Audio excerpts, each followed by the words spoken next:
kako da zaprosite djevojku jeste... Ma kakav prsten, brate, izvedeš je na ćevapu u Ćevabdžinici Hodžić i tu nema greške, vjeruj.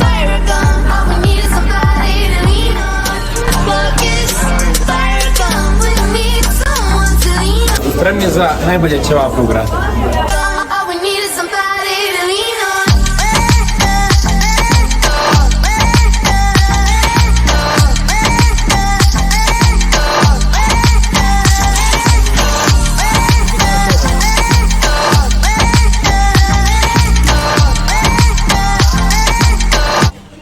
Ćevabdžinica Hodžić, definitivno najbolji izbor.